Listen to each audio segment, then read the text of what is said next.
and it is a beautiful, cloudy, snowy day here in Akron, Ohio. PolymerCityRecords.com Sports Show, 10-cent beer night tonight, 7:30 to 9:30 p.m. Eastern Time. I'm Seth. I'm Bob. Baseball Bob's with us. The Super Bowl has come and passed. The 2020 NFL season is in the books, and we must move on to other sports stuff. But let's talk real quick about the Super Bowl and everything. And me and Chris ended on a winning prediction note. We both picked the Tampa Bay Buccaneers for this past weekend's game, and surprisingly, they ran away with it. And it was worse than I thought it was going to be. Well, what it comes down to is, okay, Tom Brady, he wins Super Bowl MVP again, his 5th time. He's won 7 Super Bowls. He's won it 5 times. He played a good game. Him and Gronkowski tied the record, but for most touchdown passes between one quarterback and one receiver in the postseason, tying Joe Montana and Jerry Rice with 13, correct? But the story of the day, and I hope the Cleveland Browns will watch, and I'm pretty sure they were, the Tampa Bay Buccaneers defense was the real MVP of that game. Holy that should cow. have got the MVP. Their whole defensive line. Yeah, I agree, but they can't give it all to, it's got to be like one player. But the pressure, the coverage, Mahomes doesn't even throw for 200 yards. He doesn't even throw a touchdown. It was a very impressive game all around on that defense. A mixture of younger guys and veterans, and they played their hearts out. I mean, that's why I was impressed. I was fun. That's when I said, this is what the Browns need to do go in the offseason here. They need to get guys to do that. Right. You know what I mean? A crazy stat, Bob, I don't know if you heard this. But, of course, Pat Mahomes, he's an improviser quarterback. What that means is he'll stay in the pocket, he'll move around a bit to create time and space so he can make the play. Right. Baker Mayfield, Lamar Jackson are similar. Right. And he moved around a lot in that pocket. Okay. He ran from moving around that pocket before a sack or a pass. Incomplete or complete, didn't matter. He ran 497 yards in that game. He was scrambling all over the place back there. He had to be tired. He's getting surgery now on his toe, too. He was hurt. He was tired. He was beat up. There is no doubt in my mind going into this offseason, going into the draft, Kansas City's going to be loaded up on an O-line. Because they need to protect him some way. I understand there's 2 guys that didn't play that Correct. day from their offensive line. Correct. Eric Fisher, one of them, the first MAC player to be selected number 1 overall. He was not there. I think Mitchell Schwartz may have been hurt too. I can't remember, the former Cleveland Brown. Just going by memory here. If I'm wrong, I apologize. But they did not look like the normal Kansas City Chiefs there. But give respect when respect is due, credit when credit's due, whatever the saying goes. The Tampa Bay Buccaneers were all over the place. They covered everybody. They rushed him. They stopped the run. They were because here's the thing is, the offense Tampa Bay played solid. They didn't have a bad game, but they didn't have quite the game I thought. Well, actually, I kind of called how much they were going to get, but everybody thought maybe there'd be a little more, but they didn't need to. I mean, that defense just shut them down. I mean, it shocked me a lot. It really did. I mean, I figured Kansas City would score more than 9 points. What was it, 31-9 or something like that? And it just shocked me because I know I took 71 in the over. I thought it was going to be a high scoring game. I thought it was going to be a high scoring game. Yeah. It kind of opened the eyes. Obviously, Pat Mahomes is a very talented quarterback. It showed that he is not up there at a God level, if you want to put it that way. He's still learning. He's still regrouping. They're saying he is showing a similar pattern career-wise to Russell Wilson. Because first year of him starting, not his first year in the league. The first year in the league, he sat behind Alex Smith. Right. The first year he was starter, lost in the playoffs. Second year as a starter, won the Super Bowl. Third year, went back to the Super Bowl and lost to Tom Brady. That's exactly what Russell Wilson did. Now, Russell Wilson's defense, if they would have ran the ball at the goal line, we're talking a whole different situation. But that's past and gone, And the result is Tom Brady held up the Lombardi Trophy in the Patriots at that time in the end of that one. But I bring it up because we look going forward now into the next 5-10 years or so. Brady will eventually retire. It's going to happen. But we're asking who are going to be the top quarterbacks coming in. And I'm not going to say Pat Mahomes isn't. That would be ridiculous. He's a great quarterback. He's a MVP, a Super Bowl winner. He's going to come out next year and he's going to play well again. As long as he can stay healthy. But I think had he won this game, he would have been the no doubt number one for the next few years.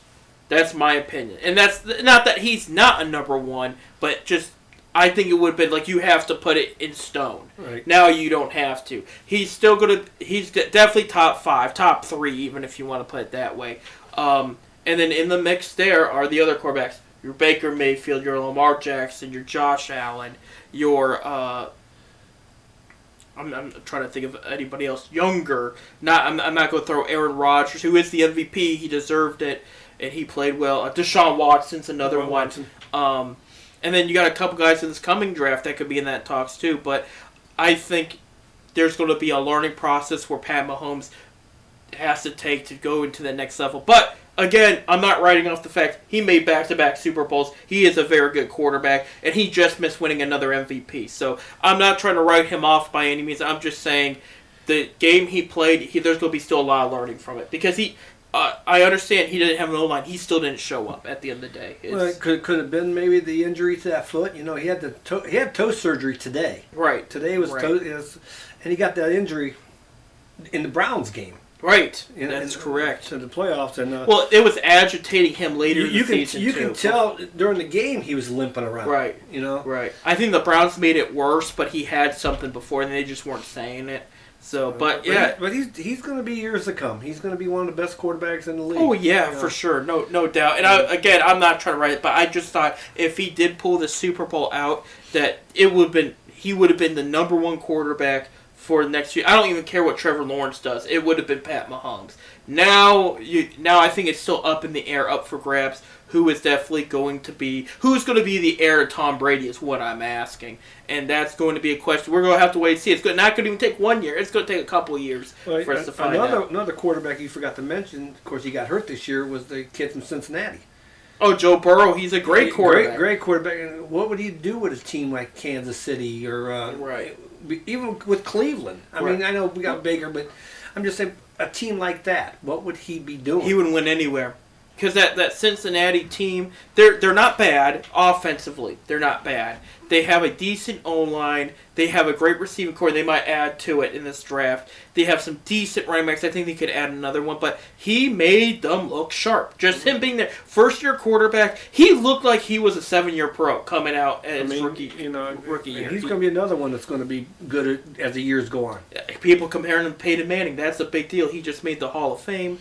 Unfortunately, Clay Matthews did not. But we'll talk about that one later. Exactly. I think it's both. I want to, because we'll talk a little Browns a little bit right now because the offseason's just kicked up and whatnot. Especially, you can bet when free agency starts, we'll also have Chris in here and all that, talking about what big moves were made and all that. But I want to send my condolences to the Browns family for the loss of Marty Schottenheimer. Great coach. Fantastic coach. Unfortunately, never got to see a Super Bowl. The only guy in the 200 win club that never got to see a Super Bowl, and he definitely deserved one. But still, like that, he's been the best. He's been the best coach in years. I mean, I know Bill Belichick had a great run after Cleveland, but I mean, this guy had a great run with Cleveland, and well, he was with the cardiac kid era. Yep. And the year that the Browns, they kept making it to the playoffs, just couldn't get over the hump. But of course, then we got to remember Sam. We took you out on the drive and the football. And a new era has begun, and now we're looking forward because now Super Bowl has ended. We got the winner. It's the Tampa Bay Buccaneers. Tampa Bay is going to need to still touch up the roster if they want to be back into it next year. ESPN released their 2 early top 10 in 2021. Chiefs got first, understandable. Bucs got fourth. For the first time in a long, long time, Bob, and again it's too early to top 10, the Cleveland Browns made their top 10 and the Pittsburgh Steelers didn't. The times have changed. Browns were 7th. The Ravens were 6. There was an AFC North team also in that mix there. But if you would have told me a year ago, hey, ESPN was going to throw shade to the Browns but not the Steelers, I'd been like, well, it's about time, but I don't know if that's going to happen. Well, it happened. And again, it's the too early one. This is before free agency. This is before the draft. But so far, it's looking like people are starting to believe. Yeah, that's what we got. The city is called Believe. Yeah, Believeland. Yeah. But I think also too, the Steelers are getting older. They are. They're starting to get older. We're a lot younger team wise. The Steelers are going to have to start drafting some younger kids. They got. I mean, they're an older team. Well, and that's the thing too, and something I talked with Chris about is something unusual is happening in Pittsburgh, and it's not that Cleveland's hitting on all their picks, but they're hitting on some critical ones. And before, Cleveland wasn't hitting on very many picks. That was the truth. Pittsburgh used to hit rounds 1 through 5 used to be solid picks, which that's a lot. That's still at least 5 good players, sometimes more. Of the past few years, that first round pick, pretty good. Second pick, okay, or maybe good, depending who they picked. After that, they keep missing. And now they don't have any youth to build on when they've cut that guy a year ago or something because he just didn't make the team. Right. And so Pittsburgh, they're not too far. They're still going to be competitive going forward. They're reconstructing Ben's contract now, seeing what they could do. Juju Smith-Schuster's a free agent. Rumor has it he might not come back. We'll see where he goes. But while there's going to be plenty of movement. I mean, there's already another big trade talk with Carson Wentz and the Eagles. Nothing's officially happened, but maybe to the Bears Wentz goes. That's going to shake some things up. The Deshaun Watson thing's going to be interesting. On a lighter note for any Browns fans, and the latest rumors include a trade for J.J. Watt or Patrick Peterson and Richard Sherman, one of those cornerbacks, going to play opposite of Denzel Ward. They want to be here. At least Richard Sherman's been recruited by Trailblazers C.J. McCollum, who's from Canton and grew up a Browns fan. Right. So, by NFL rules, that's legal. A player from another league could always go recruit for you. So that's he doesn't work for the Browns; he works for the Trailblazers. So it's all fair. So it's going to be another fun offseason in Cleveland. What I think you're going to see, if I make a bold prediction here, you're going to see 1, maybe 2 big name players. Not 2 short-term contracts, but you're going to see a couple role players. They'll start free agency, but it's going to be heavy draft. They have I think it's 11 picks. I'm going by memory here. Going into the draft in 7 rounds. We'll be in Cleveland too. I'll hope to be in attendance for that one. Things should be kind of settled down in the public eye by then, where we can be attending that. So we get to cheer when the Browns select whoever they'll select in the first round. I'm glad it's in Cleveland. The draft's in Cleveland. Yeah. I mean, personally, I think it should be in Canton. At the Hall of Fame. They're talking about doing both at a time. Yeah, I mean, I think it should. That's where it should be. Right. I mean, this is where it started in Canton, Ohio, and all started. But I'm glad to see it in Cleveland. Right. Well, and the rumors I've heard concerning what you're talking about, and again, nothing official.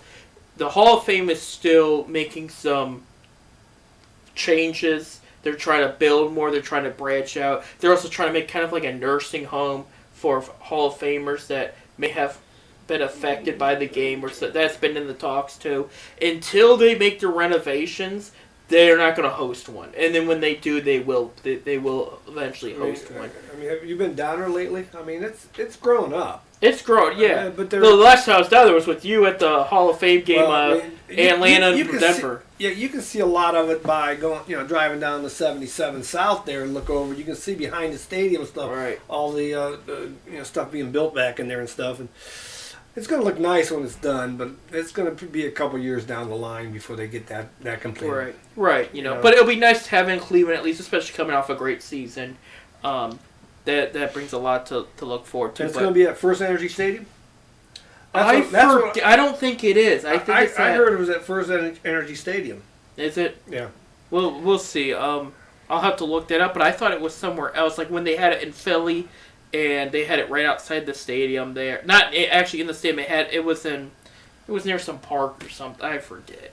But it was somewhere else. But it wasn't inside the stadium. It was near it though. So we'll see there. They might put it kind of near between the stadium and the Rock Hall.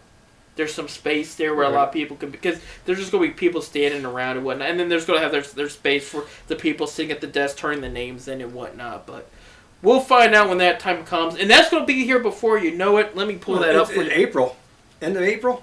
Well, that's the draft. Well, the NFL draft's in Cleveland. Yes, but I'm talking about when the off season begins. Let me pull that up real quick. See, I want to get this right for the folks at home. For the 2021 off season, there you guys. Deadline for eligible college players to notify NFL personnel for the draft is March 1st. NFL draft is April 29th to May 1st in Cleveland. Yeah, the last couple days of the month of April. So we're probably talking second week of March, because it doesn't say on that website for free agency. I know there's restricted free agency. Okay, here it goes. That 3-day period before free agency begins, where they're allowed to talk and agree to contracts, that's March 15th to the 17th. Free agency officially begins March 17th at 4 p.m. Okay. And that's where it's all going on. And then there's off-season workouts. So that'll decide pretty much what draft you're going to get after you sign somebody. Yeah. Right, and that's you hit the nail on the head, because all these early mock drafts too, and some of them are easy. Like Trevor Lawrence is going to the Jacksonville Jaguars. We all know that. Like, people haven't quit talking about that, because we all know that one. But some of them are like, what are the Browns going to do? Are they going to get an edge guy? But there's some good edge guys in this free agency, really good ones, including one that played in the Super Bowl, Shaquille Barrett. He's a free agent. Personally, I think they need to go after to boast the defense. Oh, that's what they have to do. You know, they went a lot on offense last year, and it worked out. Now, and then you could always add parts later in the draft or undrafted free agency to find some young guys to bolster their offense a bit there. I do agree with in the draft O-line depth, just in case somebody goes down. You don't, for a long time, you want somebody to back up there. But I would say easily the first 3 rounds, maybe even 4, go all defense. Great defensive class this year. Get the right guys. And bring them in there. A couple. They had overall last year's draft. Looking at it, of course they got the left tackle there, Jedrick Wills. He was a great pick. Delpit from LSU, the safety. He didn't play at all. He could be a great pick, but again, he didn't play. Everybody from the 3rd round and on that did play. They did decent, but we didn't see any significant, But again, they're learning. I mean, they could come out next year and produce better. So it's it's kind of more of a we'll see thing down the line. I will say though, Donovan Peoples-Jones showed up, and he was a 6th round pick, 5th, 6th round pick there. So that was a great pick by the Browns there. He's really produced and showed a lot there. And so we'll have to see. We'll have to see what happens. I do think as far as offense goes, I know I did just say O-line depth. For free agency, they're going to be talking about that 3rd wide receiver spot. Do they bring Rashard Higgins back? He kind of dropped off near the end, but he's got great chemistry with the team, and they could always push him to be better.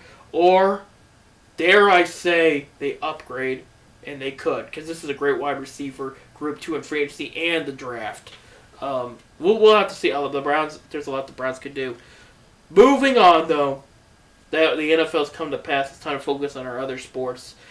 Cleveland Cavaliers are kind of in a slump right now. You have Nance down for like 6 weeks. Yep. With a broken hand. Love. I don't think has Love come back yet. Not yet. He's almost there. We might see him next week. It's not tonight. Because I thought he was supposed to go on this road trip with them. He's there. He's there, but he hasn't played. He hasn't suited up yet. I from my understanding, he is out tonight. My big thing is they've been playing some tough teams. They're not expected to win some of those games. The Monday's game against the Suns, and again, the Suns are a better team. They're improved. They will be in the playoffs. Mark my words. In the West, the Suns will be in the playoffs. They let that game slip away from them. They did. Stupid mistakes. Too many turnovers, many stupid shots. I sat there and watched it, and they were up like by 12 at one time, and then all of a sudden it just, Phoenix just pushed a little bit. Next thing you know, it's tied up. And some of those, like the Devin Booker shots, you cannot help. I mean, he's a great player. He really is. But there's stupid, just too many stupid mental mistakes, and it cost them. They let that game slip away from them. I know there's that bad call with Sexton near the end that hurt him. They said if it would have been Devin Booker, they would have gave it to him. That's what the Cavs players told him. And they're probably not wrong. That's the thing. But that game's coming past tonight at 9 o'clock, so we're not going to have any updates. They're in Denver. They're in Denver. Last year, Denver went to the Western Conference Finals. They also got swept by the Cavs. People don't remember that. They lost both in Cleveland and at Denver. So Cavs have a history of beating this team. It's only, we'll find out tonight if they can repeat history there. And we're hoping because they need a win here to hopefully get things started there. 10-15, I think. Right. I think it's 10-15.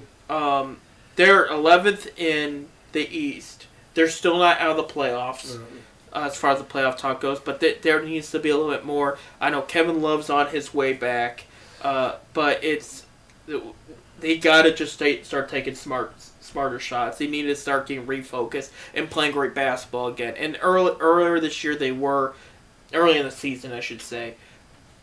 Now it's starting to slip a bit. That needs to change if they're going to still talk playoffs. Is what I should say, and it needs to happen quick because we got Valentine's Day coming up this weekend. Okay, we're in mid-March, February, already. March is going to be here before you know, and after All-Star break will be the trade deadline. They have to make decisions. Are they having an All-Star game? I don't know if they will have a game, but they're going to have a break. Are they? So and it's funny because all that's around the NFL free agency when that opens up too. Because I haven't heard nothing about no All-Star game or no fan fest, like they usually do. And slam dunk contest, 3 shoot. They said if there is a game, it will be just a game, no slam dunk or anything like that. And for the reason that be, but you have guys like Giannis from the Bucks saying, "I don't really care either way." You have guys like LeBron that have come out and said, "I think it's stupid. We shouldn't have one." Looking at the circumstances, and so if you have a big star like LeBron saying there's probably a chance there's not going to be one. If I had a gut feeling here, it doesn't do anything. It's been like I think the past 2 years it's gotten better, but overall it's pretty boring. If they made it like Major League Baseball used to have it, where home field meant something. Yeah. Then it would be one of the best games you would see all season. Unfortunately, that's not the case, and now they do it where it's not East versus West anymore. It's Team LeBron, Team Steph Curry, Team Kawhi Leonard, however, or Team Giannis or whatever, and then they get to pick. And it's a pickup game after that. I'm whatever with that. And there's no defense. No. And you got scores 135 to 134 and something like that. There's Exactly. no defense in those things. But We'll see. I don't know. As far as the Cavs go, it's time to figure out a way back to the win column. You're playing well there for a while. Now you're sliding off. You are playing tougher teams, but if you're going to talk playoffs, you're going to be playing up against the best of the best. That's just how it is. And especially if you're a low seed, you're going to be playing a high seed right out the gate. You think the Eastern Conference is not as strong as the Western Conference? I am the opposite now. For years, the East was the easier conference. I think the East is better now than the West. Do you really? I really do. I'll break it down because you brought it up. Of course, in the West, you got your Lakers, you got your Clippers, the Nuggets. Mavericks have gone downhill. Rockets have played technically better, but they're not they're not going to go as deep with the team they have now. But they play better as a team because they don't have all those egos in there. Right. Right. You got the Suns, who are a rising star in it. The Grizzlies have kind of fallen off, but they've had injuries. You look at the East. Boston's playing well. Toronto's going to be in the mix. Milwaukee is a great team. Philly's a great team. Brooklyn's going to be in the mix. I named 5 solid teams already out of 7 that could 7, 8 that could be in there. How's Toronto doing? Toronto's doing all right. I can pull up the standings right now. Because I haven't heard much of the Toronto lately. I know they have a pretty decent team.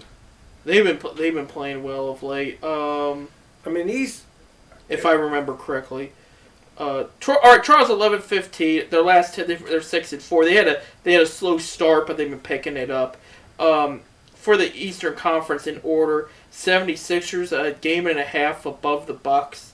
Then it's Bucks, Nets, Celtics, Pacers. Pacers have been doing decent too. Hornets have stepped it up with their behind the rookie LaMelo Ball. We'll see if that stays right. Hawks, that's a rising star team. If you want to talk about like the Suns of the East, that's probably them. Then you got the Raptors there. Knicks hanging on there in the ninth spot. Heat have been disappointing. They tied with the Cavaliers basically. The Cavaliers have one more loss than they do. The rest is Bulls, Magic, Wizards, and Pistons, which is expected bottom four there. For the Western Conference there, you have the Jazz who are having a great. I forgot about them. They're having a great season at 20-5. You got the Lakers, the Clippers, the Suns, the Trailblazers, of course, great team. They could add another big man, maybe from Cleveland, depending what happens to their rotation there. Spurs right now hanging in there. Nuggets, again, is similar to the Raptors. Slow start, but they're picking it back up now. Warriors, I think they're going to end up being in the mix out there. Now, is Curry healthy and stuff? Yeah, he's playing really well. He's playing like MVP status well again. Kings, they're in the mix there at number 9. Then you got the Pelicans, a young team, right star there. Again, Grizzlies have dipped a bit. They're 9-10. Then you got Rockets, Mavericks, Thunders, Timberwolves there. Overall, yeah, I think the East is more competitive because at the West, I'm looking and I can see any of those guys in the top 3 making the finals. There between the Jazz, Lakers, and Clippers. If we're going that far, okay. For the East, it could be any of the top 5. Honestly, now Pacers right now in the 5. I think that's going to change a bit. I think the Raptors will move up there, and then you can talk about any of those 5 can make the finals. But I think me personally, I think for the first time in years, a long time, the East is tougher than the West is right now, and there's been a lot of player changes. I mean, you had that star-studded Thunder team years ago with Kevin Durant, James Harden, and Russell Westbrook. All 3 of them are in the East now. 2 of them are on the same team. One of them's with the Wizards there.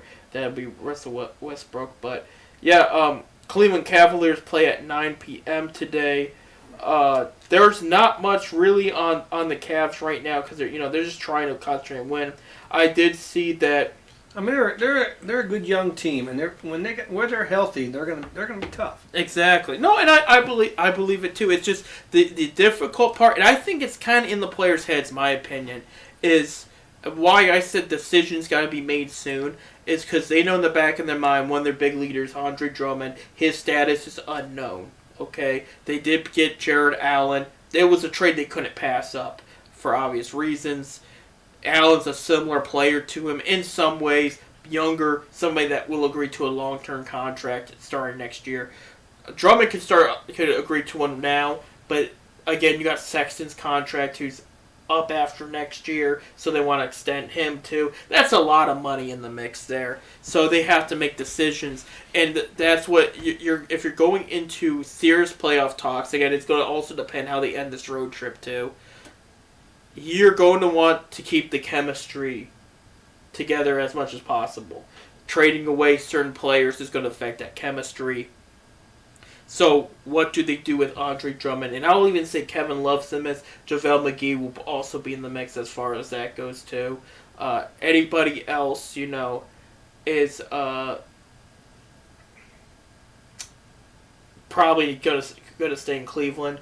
But I think that just a lot's going on, and I do think this is a personal opinion of mine too, even though we're not sure if we're going to see him play in the NBA or not, that Kevin Porter trade hurt him too. I think they had all their cards on him. I think the team did like playing with him. They knew he had issues, but they didn't have issues with each other.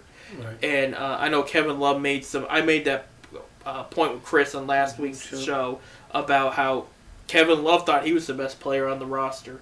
So all that together, plus what's going on with Andre Drummond, I think it's messing with their head a bit because they go, we don't know who we're going to see or not see the next day, kind of attitude. But I think the Cavs are going to wait till closer to trade deadline, like they did getting Drummond last year. Well, I know Love said that he really thought Porter was the best on the team. Yeah. Well, we'll just have to wait and see, I guess. Right, and They can still win what they have here. They've got a good group. Obviously, Sexton and Garland are playing much better together. They're doing well. You got Jared Allen there. They're a good young team. I mean, they are. Yeah, and I enjoy watching them. Yeah, they're not the LeBron era type kids, but they're good. They're in the games. I mean, yeah, they make mistakes, right? But that's the young in them. That's the inexperience, and they're just going to get better. Exactly, and I agree. And you brought up LeBron there, and again, he's made the comment he likes what they're doing.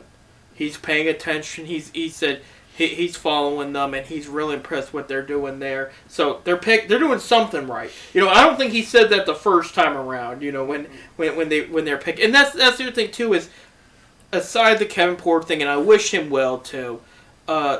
There's no drama or there's no divide in the soccer room. You look at the first time LeBron left. You got Ryan, Kyrie Irving, Tristan Thompson. All right, they worked well together. They developed together. Then you brought on Dion Waiters, and him and Kyrie went like this for years and years until LeBron came back and Waiters was forced into J.R. Smith trade. And on top of that, you picked Dion Waiters over Andre Drummond. You picked him over Harrison Barnes. It just was not the best pick at that time. And then the following year, they get the first overall pick again, and they picked Anthony Bennett over Giannis, over Oladipo. It was a mess.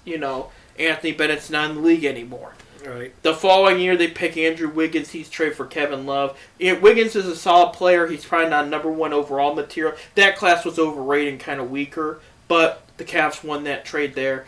But you look at that area. You look at the free agency too. They trade for Luol Deng, trying to find their great wingman. He was past his prime. It didn't work out.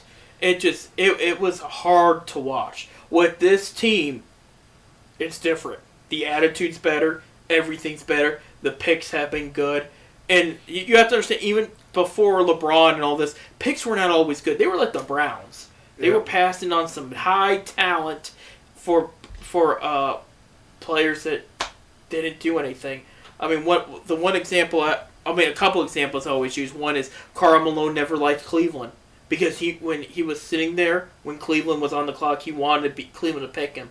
Cleveland passed on for a player that didn't really make it far in the league. He never forgave him about that. He didn't want to go to Utah. Found a nice home in Utah, made a great reputation, a Hall of Fame career, but he wanted to come to Cleveland. I never heard that. You never heard that? I never heard that he wanted to come to Cleveland. Yeah, he wanted to come to Cleveland, and then when they passed up on him, he took it personally. And so who was the GM back then? Was it Emery?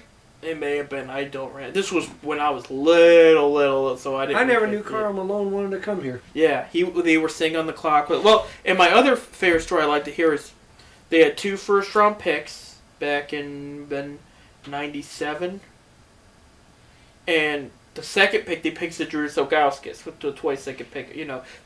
Was a hit.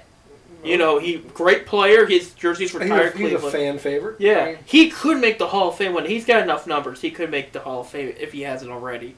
I don't think he has. I don't think he has either. No, but he could. He has a case to be made. The first pick, they don't talk about that. With the 8th overall pick, they picked a guy out of Romania that didn't make it in the league. The next pick after that was Kobe Bryant.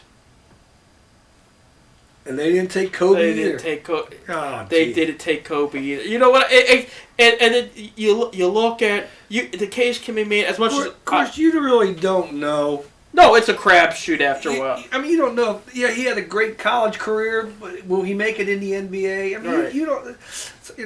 I don't care. A lot of top pick guys don't make it. No, look at a prime example, and it's a shame because he was an Ohio State kid, but Greg Oden. First overall pick to the Blazers, they passed on Kevin Durant for him. And at the time it made sense because Oden was phenomenal. Like, okay, Durant was too, don't get me wrong, but you couldn't find centers like Oden anywhere. Right. Like, he was special, and that's the thing is when he did play, look at the games and his stats when he did play, he played well. He would have been the top center by now in this league had he stayed healthy and got it together. And it's just, it's sad here. It happens. Another, and I may have brought this up last week. I don't remember when Chris was here, but you look at the 2011 draft. going into it, people knew Cavs were going to pick Kyrie for sure. That made sense, and it was a good pick. It was a hit. But people going this said this draft's weak. This one, Cavs should have probably won another one. That Kyrie could pan out, This draft's weak. All right, so the first few picks, other than Kyrie, were decent at best. Okay. Yes, I'm including Tristan Thompson. I love Tristan. He's going to have his number retired here. He played very well. But they also could have had Klay Thompson. They could have had Kemba Walker with Kyrie. And I guess supposedly that was brought up, but I don't know how true that is. They could have had Kawhi Leonard. They could have had Jimmy Butler. That class ended up being very strong. And there's other role players there. Bismack Biyombo, who was, before the Cavs won the first and fourth pick, Clippers pick was originally supposed to be 8th. People thought Biyombo was going to go 8th to Cavs. There was a rumor, too, that the Cavs had a trade set up to get a third first-round pick. That was supposed to be Klay Thompson. And Klay got picked right before they had a trade in place for the team after the Warriors. Wow. And he got picked. So that would have been something. I'm learning something new tonight. Yeah, exactly. But my point being is, Cavs are getting it right now. Colin Sexton was a good pick. That was a great draft so far, too. And Sexton was probably the most underrated player in that class. I'll be honest, when they first picked him, I didn't think it was a good pick. He's proved me wrong. He's a great player, and I'm glad he's here. And he was I don't think there was anybody better after 8 than Colin Sexton there. So they had there. That was a good pick. Yeah. You look at the next draft. I mean, we're still learning. Garland, we're starting to see why they picked him. It's making sense. I said sex because I said Sexton, which reminds me of their nickname Sexland. So it's all it's a little bit of a dirtier team. But then they picked Windler. Okay, Windler has potential. He's just hurt, and we're finally getting to see him play more now. I think he's doing a good job. He is. Well, and the biggest compliment was from players last year, Love and Nance and all that. One of them said it. Going into during training camp last year, they thought the opening day starting lineup, Windler was going to be on it. They said he was that good. They thought he was the real deal. And then you see them trade for Porter. They took their chance. They had to do what they had to do with that one. I mean, Porter's still a talented player, but what happened. They had to make a move, and we know that. But then they pick Okoro, and Okoro, the biggest compliment is, okay, right now he's still learning the ropes offensively. Defensively, he's gone up against some of the best players in this league, and he's done well. Like, he's done really well for a rookie to go up against LeBron, Paul George, Devin Booker, all these guys. And the fact that coaching staff says, we trust this guy to go up against him, he's a rookie, that says a lot. They picked him out of everybody and said, you're going up against LeBron. And he didn't always win, but he didn't always lose battles either. And he made it tough on them. So this guy, right now, we can see how much of a defensive beast this guy's going to be. People compare him to Andre Iguodala. He compared himself to Kawhi Leonard. So I would like to see him step up. I mean, he's already in better shape than some of those rookies. Right now, I don't think he's going to be the best rookie this year. LaMelo Ball of the Hornets is. He's playing really well. But if he can keep that momentum, the Ball kid's going to be better. Than his brother? Absolutely. Yeah, I'm sold on LaMelo. I think so too. I wasn't sold on the other one, but I'm sold on LaMelo. I think he's the real deal. I think he's the best brother that out of the group there. And it sometimes always turns out to be the younger one too. It's just maybe because they get beat up on so much that they have There's a theory about it. Because look at Michael Jordan. Okay, his brothers didn't play pro. But why was he so good at basketball? That was a baseball family, if you know the Jordan family. Right. All right? They used to beat the hell out of him in backyard basketball. And he just had enough. So he wanted to take over. He wanted to overcome and show he could beat him. And he put a lot of work, the story goes, into his basketball skill. He was cut from his high school basketball team. Yeah, he was. I forgot about his freshman year. He was cut, right, and then he come back his sophomore year and he made the team, right. But he literally got cut his freshman year, right. But it just goes so sometimes the younger brother. Now it doesn't always seem that way. Look at the Watts, like JJ and TJ are good. Derek's all right. He's the fullback. He's the youngest one, but he's not the superstar, But he's still relevant to the Pittsburgh Steelers. for what he does with them. But he's not as big as a name, like I said, as JJ or TJ. The Molina brothers, Yadier ended up basically being the best of them, and he was the youngest one. And he'll be back, I guess. He's coming back. And he's setting records for what will be 19th straight season opening day behind the plate. Yeah, he signed a 1 year, $1.3 million. Right. For his 19th season. That's impressive, especially behind the plate. And catchers don't last that long. No. I mean, if they go 10 years, they have a hell of a career, a catcher. Like, I'm looking back, and I was like, I was 11 when he was a rookie. He's still here. That's impressive. I seen that the other day. He signed for $1.2 or $1.5 million for a 1 year contract. Speaking of talking NBA, you did hear that Mark Cuban come out and says there will be no national anthem. That's yesterday. Yeah. No national anthem played at the Dallas Maverick games. NBA said today, yes, there will be. So they told them they will be played at the game. All home teams will play the national anthem. They're good for them. So just keep it going. When I seen that yesterday come across, and I said, this guy's an idiot. You know, he wants to lose fans. Right. You know, he wants to. You think a businessman like him would try to not jump the gun on that one? The NBA is starting to realize, and Adam Silver is a great commissioner. He's great. I love Adam Silver. You know, and he understands what we'll say this stuff's going on. Right. How you want to, this racial stuff or the political stuff, political stuff. What's that political stuff? Because the COVID stuff's in the mix. And he sees that it's hurting. TV's down. Everything's down here. Why would an owner come out and say we're not playing the national anthem? Right. You know, and so the NBA put his foot down today, and Silver came out and said all teams will play the national anthem. Period. What I like that the NFL did do this year that they didn't get enough credit for, I think, is everybody's got an opinion. Everybody's got, we want what's right for everybody. I just want to set the record straight with that one. We don't want anybody to. You have a right to your opinion, right? And you have a right to your demonstration. You're within reason. I mean, you can't do anything. But if I was a business owner, I'm not losing money. No. I'm not losing money.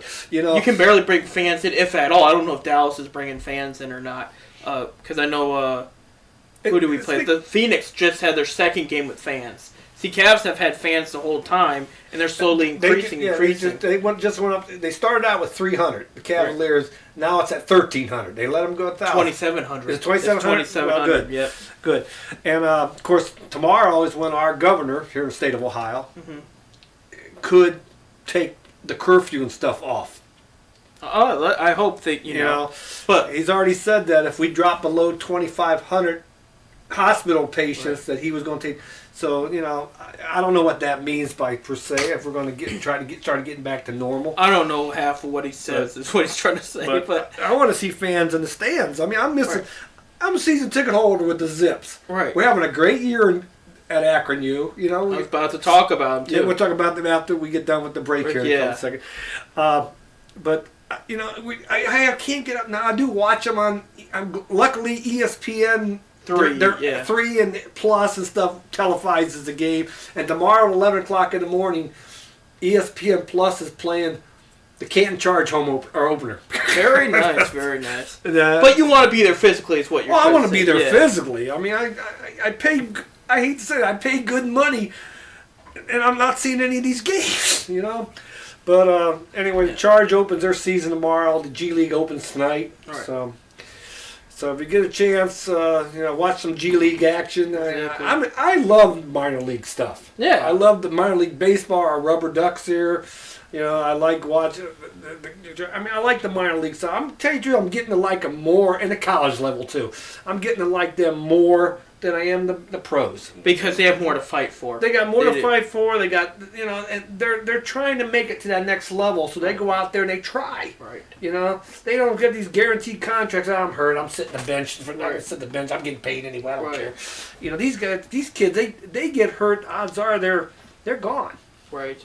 Real quick, I want to throw this out there before we take our break because it's about break time. I want to finish my comment about the NFL and how they handled it. I liked about the players come out and fight saying enough's enough. It's now all about unity, and they embraced each other while playing the national anthem. And I thought that was a great way to do it because again, we want equality, but there's certain messages that get mixed up or whatever. So they just made a whole one to be like, we're all in this together here. And well, I just thought that was a good one. If you see team white and black, they're together, they're arm to arm, whatever. That's unity. Right. That's showing unity. We're all together here. Right. So, but I don't, we all want what's best for everybody. That's what we did want. Hey, we need to take a break. We'll be back in about 5 minutes. When we come back, Ohio State Zips basketball. We're going to be talking a lot of baseball, too, because a couple moves were made last week. We need to talk about it. Spring training starts next week. So there you go. So we'll be right back, guys.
These blues.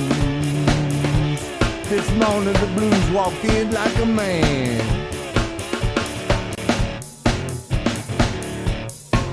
All these blues. The blues walked in like a man. Worried blues.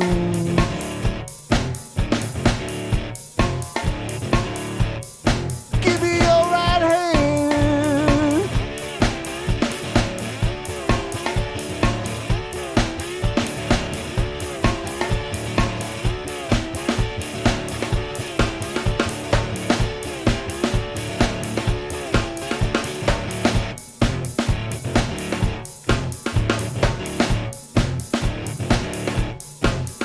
Oh, the blues is a low down and a shaking chill.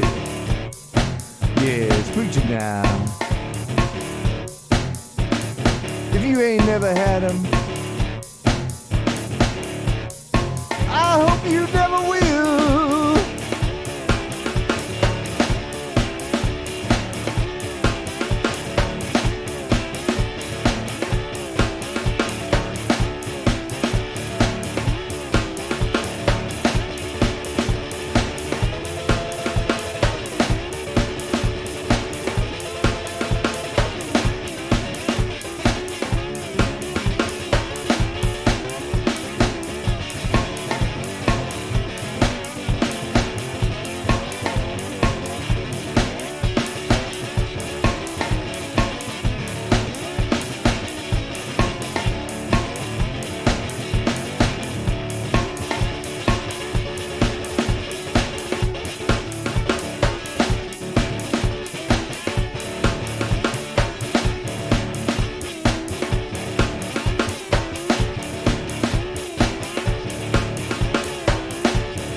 When I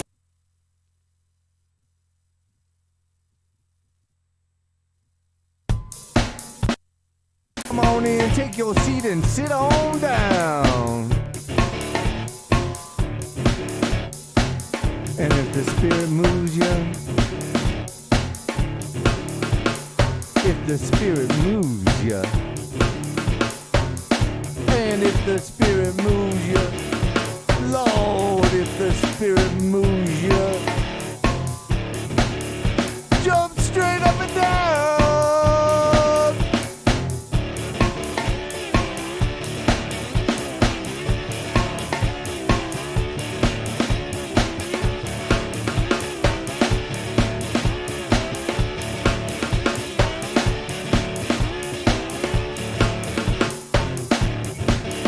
Let these blues is a low down and an aching heart disease.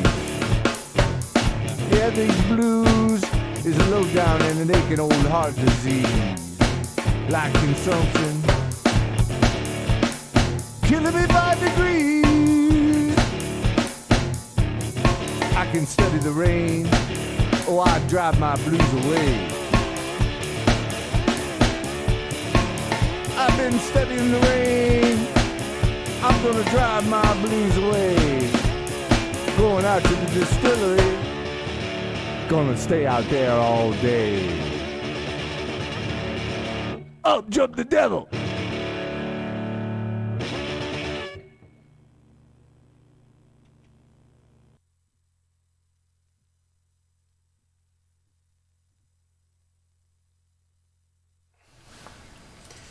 Okay.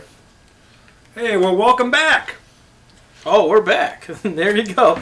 Yeah, we're back. That was fast. There you go. Welcome to 10 Cent Beer Night, PolymerCityRecords.com, every Wednesday, 7:30 to 9:30 p.m. Eastern Time. Sat here with Baseball Bob, and we're going to get to baseball in a sec, but first we got to talk about how great the Akron Zips and Ohio State Buckeyes are playing basketball right now. Akron sweeping Kent State after their win on Friday, and Ohio State beat ranked Iowa. They beat Maryland. They play Indiana in a couple days. They are number 4 in the nation. Ohio State is back in being relevant again in the basketball world. For a while there, they weren't. There was years ago they were playing very well when we mentioned Greg Oden and all that, Michael Conley and Evan Turner eventually, but now and then they kind of slipped, and now they're back up. Oh, they're playing some good ball. Yeah. They're beating some good teams, and like I said, they're being relevant. Well, I'm gonna tell you right now, I think the Big Ten's probably the best basketball conference in all. It used to be the ACC, but not anymore. No, Big Ten's playing very well. It's a good conference. And there's a lot of analysts now saying they're making their early big bracket predictions. They got Ohio State being a number 1 seed in a region, so they're sold on Ohio State. Yeah. They're sold on what Ohio State has. But Akron, I know we pay a little more attention to Akron than we do Ohio State. Playing very well. And again, broke that tie with Kent State by beating Kent State. And they swept them there. And it's looking like Kent might not be as much of a threat for them going into the tournament. I know in the tournament it's anybody's game, but... Well, this year, of course, it's completely different. Right. There's no divisions. It's all one league. Right. Of course, there's 12 teams in the MAC. Right. But the top 8, only the top 8's going. So there will be 4 teams that ain't going to make it. Right now, Akron would be the number 2 seed. They're 1.5 games behind Toledo, and Toledo and Akron split so far this year. But Toledo's 11-2 in conference play. Akron's 9-3. Toledo has played one more game than the Zips have played in conference wise. Last night. Mm-hmm. There's supposed to have been 6 MAC games. 5 of them were postponed because of COVID-related issues. The only game played last night was Kent State and Bowling Green, and Kent State won 71-67. Yeah, it was a close game in the end, really. And Bowling Green's gotten a little bit better. I see they're in the top 6 there. They're the 6th seed there. Toledo, Akron, Kent State, Ohio U, Buffalo, Bowling Green, Miami, and Ball State are your top 8. The rest of them are out. And those would be the 8 right now that would make it to the MAC tournament. There's still 7 games to go. Akron's got 7 games to go. A lot of them got 6 left.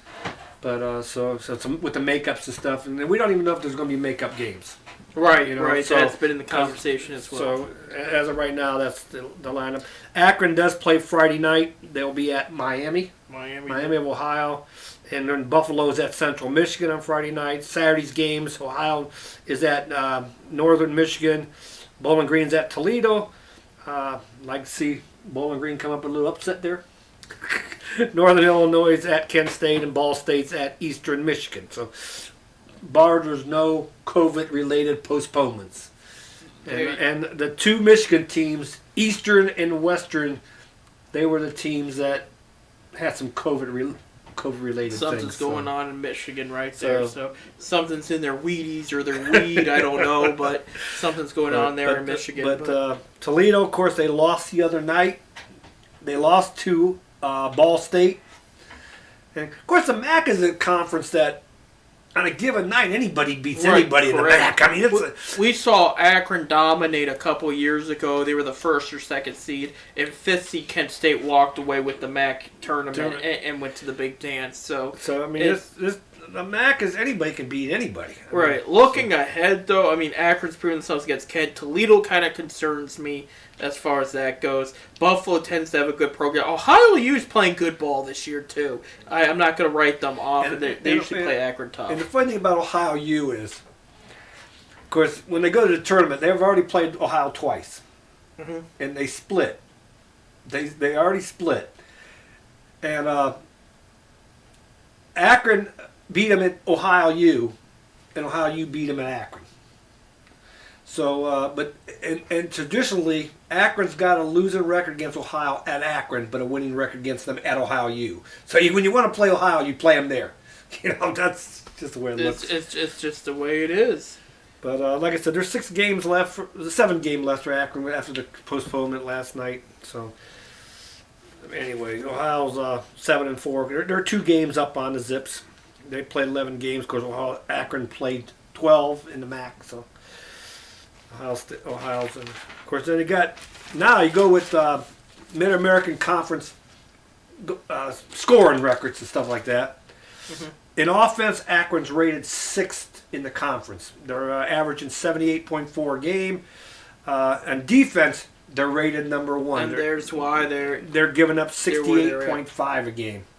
Which is not bad in college basketball. In scoring, LaRon Jackson is leading the scoring in the MAC at 21.3, but he's also tied with Pittman of Kent State. They both got 21.3. In rebounding, Freeman of Akron is averaging 9.7 rebounds a game. He's first. In field goal percentage, Freeman's 52 for 69 shots for 754 field goals. 3 points. Brandon Tribble is 8th with 51 three-pointers out of 127 attempts. Jackson is 2nd in assists with 99 block shots. Freeman leads the MAC with 23. And Freeman's only a sophomore. So we got this kid 2 more years. There's Arika Freeman. That's good because usually they get a lot. He gets a lot of one and done guys too. Seniors, I should say, juniors, redshirt juniors, seniors. Yeah, and then of course minutes played. Jackson is 3rd. He's averaging 34.2 minutes per game and playing. So the Zips are got some. They're in the top 5 of almost every category there is. So that is some good statistics you have there. It shows a little why they're playing so well right now. I wanted to quickly, just because this is a rare occasion for Akron, I want to switch to football real quick. Okay, it's coming down close to signing days and whatnot, and they picked up one of the biggest recruits they have had in a long time here. You text me this one. Yep, they picked up Kentucky's Mr. Football, Cam Hergott. He is a quarterback. Usually Akron doesn't get any highlight quarterbacks. This guy was a Division IIA high school quarterback. Here are his statistics. Why he won Mr. Football. Threw for 2,467 yards, 26 touchdowns. He rushed for over 1,078 yards and 15 touchdowns. So this is an improviser, scrambler quarterback, similar to a Pat Mahomes, Lamar Jackson style. Not saying he's the next one, but similar style to them. So he can run it. And in the MAC, if you can run it, that's a big deal too. We haven't had really a big name quarterback since Charlie Fry. No, and that's why when this came up, I was like, okay, something that's going to help them because this poor coach. I mean, Tom Arth he hasn't had a true opportunity to improve this team like he wants to because of the COVID and everything. He's only won 1 game in 2 seasons, but now getting these kind of players, he's getting a shot to really improve and make this team a winner. Well, he also, when he inherited his team, he inherited a lot of players that were drafted by Boughton. He didn't really bring in a lot of kids on his own. Last year's class was like one of the first year he's got any say in bringing kids in. And this year's class, most of these kids are going to be his. So, they say he can recruit. So, let's hope he can do it. I do want to mention, too, we were bringing up Tom Arth. Apparently, he was offered a position with the Los Angeles Chargers. He's good friends with Brandon Staley. He did decline the position. He turned it down. He wants to be part of Akron's future there. And that's interesting. And that says a lot, too, when NFL head coach looks at somebody like him his way and asks about a position there. It really shows that he does know what he's doing, but he needs the time and the opportunity. I can't criticize him for the past years. He had to clean up a mess. He had a lot of transfers after when he came in, and again, he's just now starting to bring in his brand of players into the Akron program. And who was it? Charlie Fry just left. He was a quarterback coach at Ashland. Central Michigan, yes. But he started at Ashland, went to Central Michigan. Now he's in the NFL. He's with the Miami Dolphins. He's going to help Tua Tagovailoa. So far, as long as he's quarterback there. I know there's been rumors about a swap with Deshaun Watson. Again, rumors. We don't know what's true, but Charlie Fry is going to be there anyway. So yes. So congratulations, Charlie. We watched Charlie come up to the Akron program. I mean, right. And of course his name's up there. Of course, he got drafted by the Browns. Played for the Browns. Yep. Short period of time, but he played for the Browns. They also grabbed, this was about a month ago, Michigan State running back Anthony Williams Jr. transferred to Akron. So he's got some Big Ten guys. So help is on the way. We need all the help we get because we opened the season against Auburn at Auburn, and then we play Ohio State a couple weeks later. So that's good. He's got some tough competition coming up, but I'm pulling for Coach Arth in the turnaround there.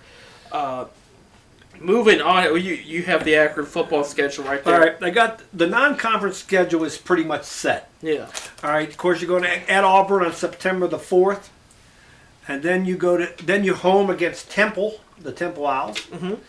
Then you're home against Bryant College, where that's probably a little I don't know nothing about them. Division 3. Probably Division 3. Then on the 25th they go to the Horseshoe in Columbus.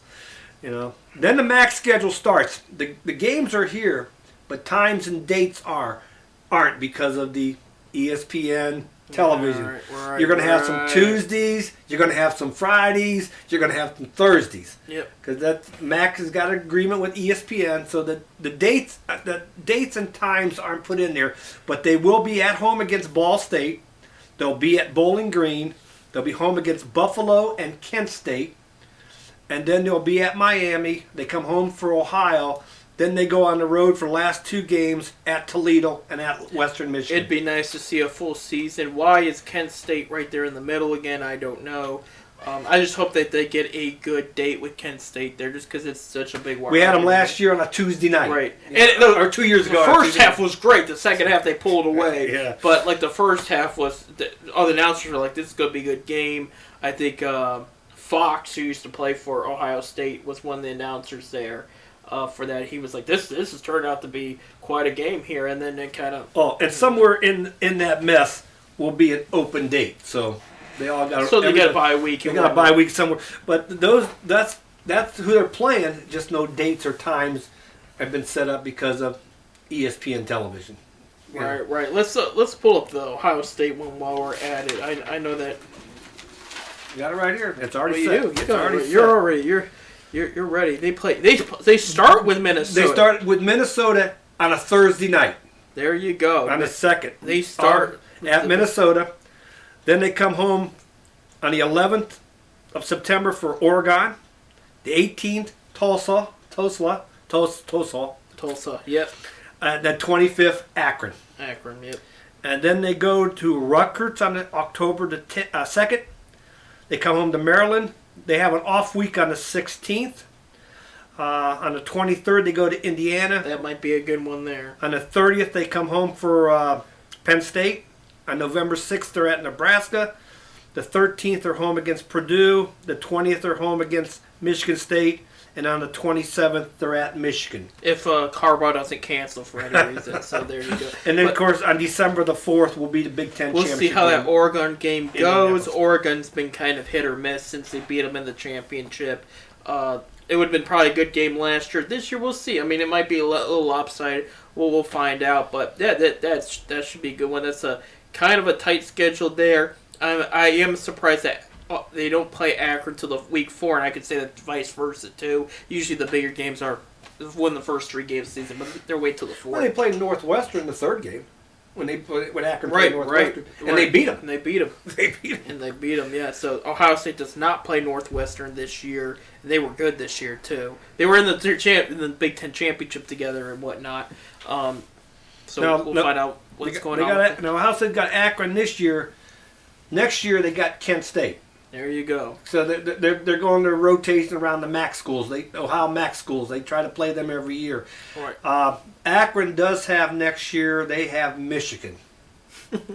We almost beat them one time. Yeah. We almost beat Ohio State. We lost them 21-12 the last time. Yeah, Akron, but we were at the goal line with Michigan. It was right there. They should have handed off to Cody Grice, and then he would have had it in, and they would have won. But they decided to pass it, and it. I mean, you look at the past records. Akron, they've played Big Ten schools tough. We lost to Indiana that one year, 36-21.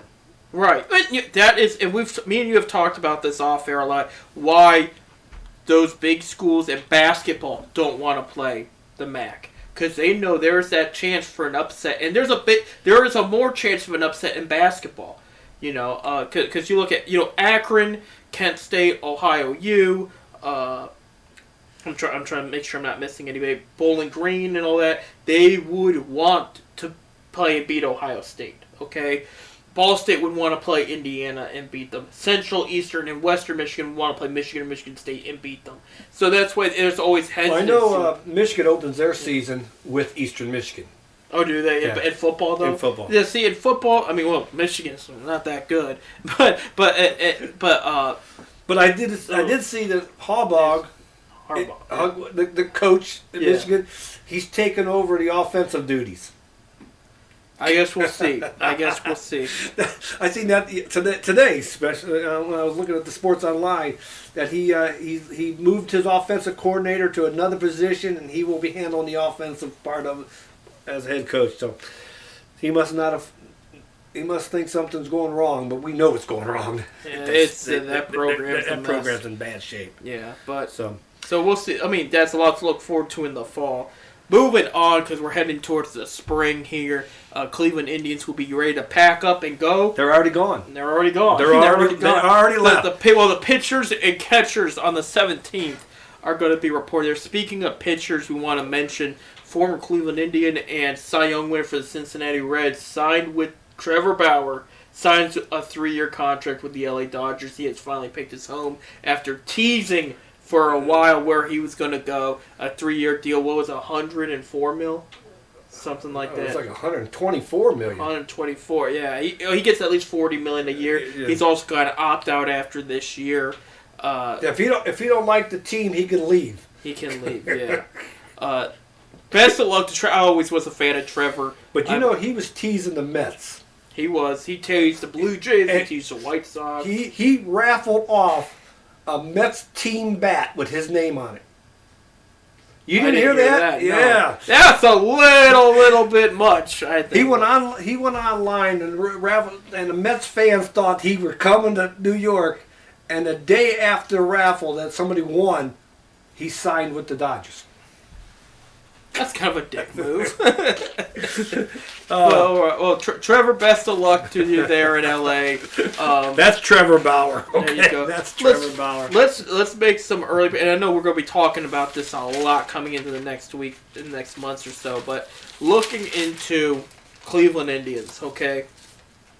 Today is Quantrell's birthday. He turned 26. He's going to be in the mix for that 5th starter spot. Is that somebody you think is going to claim that 5th starter spot? Now that Carlos Carrasco is gone, we got an opening there.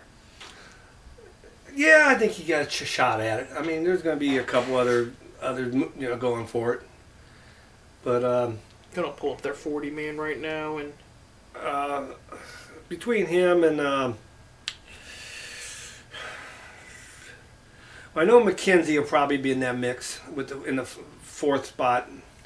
That young kid. Oh, McKenzie, I think is a lock right now. Yeah. It's the 5th spot, really, technically. Let me. I can't think of the other kid. I didn't write that one down. I did get a couple guys from the Red Sox. That's all right. I'm pulling that up right now. Because I mean, they're. I'm gonna tell you what. And they came out yesterday with their minor league pitching prospect. Right. In baseball, the Cleveland Indians are rated number 2 in prospects in all their minor league system. Who's number 1 out of curiosity? It was it's a National League team. I want to say St. Louis. I think it was St. Louis. I can see St. Louis there. It was St. They Louis. just added a big-time third baseman, though. 3rd overall prospects in the whole system is Cleveland was 3rd. Oh, I thought you said he was... Oh, 3rd overall. I'm pitching. I'm pitching. They got the second. I'm surprised they weren't 1st there. No, we traded away some kids. Looking ahead, I'm looking at their 40-man right now as far as potential. A couple names. I don't want to put Adam Pletko there. No, I don't think he fits. I think he's kind of a batting cage player. I like Cal Quantrill. He reminds me of Plesac. He's your 5th. He'll be your 5th. He'll probably be your 5th. A couple other names I want to mention. Carlos Vargas, maybe. No. I think he's strictly a bullpen guy. Scott Moss. Moss possibility. There you go. Gene Carlos Mejia. It's up in there. Some say bullpen. Some say starter. He reminds me of Carrasco, though. And he didn't get to play last year, though. Too. Right. He did not play last year. But I'm sure he's going to be in that mix to try to make it. But I see him starting out in the bullpen. I can see that there, too. As far as catchers go, this is their 40-man, by the way. This isn't everybody that... Because Brian Shaw's not listed either, and he's got to try out there. Well, he's got a minor league that don't mean he made the team. Right. He's going to try to make the team. Right. And I tell you the truth, I think Shaw, if he comes in anything like he was, he's on that team and somebody's gone. Right. And they got a lot of young guys. If you want to talk about the bullpen real quick. And there's a reason they brought Shaw back. I mean, that's Francona's guy. Yeah. That's Francona. I'm surprised Kipnis hasn't been signed yet either. Don't be surprised. It ain't done yet. It's not. No, they could still do it. Logan Allen. I mean, he wasn't bad coming out of the pen. No. That's somebody they might diddle around with there. Emmanuel Clace, who was suspended for PEDs. He was in the Kluber trade. He's going to be talked as probably a center man, if not closer. Sam Hengens, that's a lefty right there. We'll see what happens to him. Cam Hill, great guy, got in a car accident, though, had to have arm surgery. Right. So we'll see if there was a setback there. Jordan, I think I heard he's probably going to be a 6-7 weeks going into the spring training. Yeah. So Jordan Humphreys, we'll see. James Karachek probably favored to be the closer, but we'll see what they decide there. Phil Maton, I like Phil a lot. I think he's underrated. I think that's a good late relief pen guy there. We mentioned Gene Carlos Mejia, he could be in the bullpen too. Eli Morgan is an idea there. Kyle Nelson is another lefty they got going. Trevor Stephan. Don't know much about him. Don't know much about him either, and I brought up Carlos Fry. And then, of course, Nick Whitgren. He's pretty much a lock there for setup, man. I read an article about him today. Yes, about his wife. His wife. She's a trainer. She's a trainer, yeah. It was a cute story there. It's a good story. It's actually a headline here on the Indians website. For catchers, Austin Hedges, a little bit of pop in this bat, not a lot of contact, but great defense by the plate. Roberto Perez. We know Perez will be a starter. You got Bo Taylor there also for backup. For infielders, again, this is a 40-man. That doesn't mean they're going to make the team. Gabriel Arraez, who is supposed to be the heir to Francisco Lindor long term. I see him going to Columbus. Starting Columbus there. So he keeps his plan. Right. I don't see him staying here as a bench guy. You know, I mean, a utility guy or whatever. Well, I was going to ask, do you see him in Akron first? Because he didn't play a lot of Double-A, or do they send him right to Columbus? I mean, he might be good enough to send. He's good enough to go to Columbus. There you go. So. He thinks Bobby Bradley. There's going to be a lot of talk about him. Does he make the team? Because I think he's got options. It's going to be a now or never move. I think if anything, he'll get his shot at first base. He's got. Yeah, I know he's in the run for that. So you. It's like I said, it's going to between him and a Naylor. Yes. A Naylor, between him and there's also talk that the possibility it went, especially in the National League parks and stuff like that, Reyes going to first base and the outfield. So that I read that today. They're trying to maybe give him a shot. See he's just a little slower. I love Reyes. I think he's a great player. I'm glad he's here. But again, I mean, he's strictly going to be DH. Right. But he can play the outfield, and they're going to work with him at first base. He might be decent at first, yeah. Because, when they go to the National League Park and the interleague games, you don't want to take that bat out. There's no universal DH anymore, so there you go. What was I going to say? Okay, so Bobby Bradley's he's going to battle for first. Yu Chang trying to make the team as a backup there on the bench. I look for him to make the team as a utility guy. I like Yu Chang. I think he's underrated. I think he's got a great he's got a good amount of content, but a little more pop than your average bench player. But he can also play second, third, and short too if they need him to. Ernie Clement. Just someone that's been in their system for a bit, just getting a tryout here. He might start out more in Columbus, I can see. He'll be going to Columbus. Over shortstop. Andres Gimenez, he is planned to be the shortstop for the Cleveland Indians, replacing Francisco Lindor. Decent bat. I know he's not Francisco Lindor, but they're saying his glove's probably better. That's what they're saying. Some comparisons to Omar Vizquel. Some say his defense is better than Lindor. I've heard comparisons of Vizquel, but we'll see. I mean, that's a high. As for the bat, of course, I don't. No. Decent contact, but not Lindor yet. But defense win games like any other sport. No. Cesar Hernandez, of course, he'll be the starting second baseman there. Great bringing him back. Exactly. Nolan Jones, he's listed here, but he'll be more trained for first and left field. Maybe right field too, but he's listed as a third base overall. That's his normal position. Jose Ramirez, of course, the third base. And then you have Ahmed Rosario, who can play either second or short. And there's also trade rumors about him too. We'll see if there's a move there at all. For outfield, you got this. He's going to be battling for the first base spot too. We're talking about Jake Bowers. He didn't really play last year, but he's still in the mix. He is still in a Tribe uniform. Daniel Johnson, he's in the mix to be their starting right fielder there. Jordan Luplow, of course, their specialty against left-handed pitching. He will probably be the right fielder against left-handed pitching. Yeah. Oscar Mercado will be trying to secure that center field spot. Let's see if he does. Josh Naylor, he'll be up against for the first base spot too, but he can also play left field as we saw last year. His brother Bo Naylor is in that catcher's pitchers report. He's on the 40-man roster, but he's going to be in the early camp. You'll see him in Akron. Yeah. You'll see him in Akron. I think with Tyler Freeman and them, you'll see those guys down there in Akron there. For Emil Reyes, we just brought him up. He's going to be more designated hitter, but he can also play right field there. Eddie Rosario, the new guy, will take over left field. I'm very excited about that. Bradley Zaber will go up against Mercado for the answer at center field there. So there's a lot of bright spots, but there's also a lot of question marks. But still, baseball's around the corner, and I'm looking forward to a full season. And it will be a full season. It will be a full season. Haven't heard nothing about attendance-wise or nothing like that yet. But I do know that the latest rumors concerning that is the commissioner would like to see full capacity at the start of opening day. That's the goal.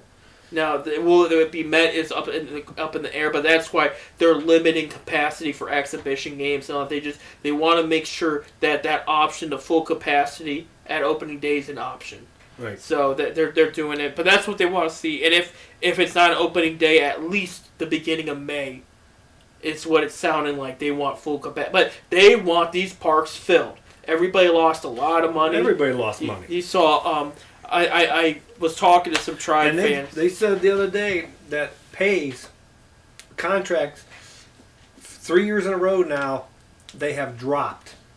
The guys ain't make. Yeah, there's some guys are still making big money, but majority of the players aren't. They're making less than they did 3 years ago. Right.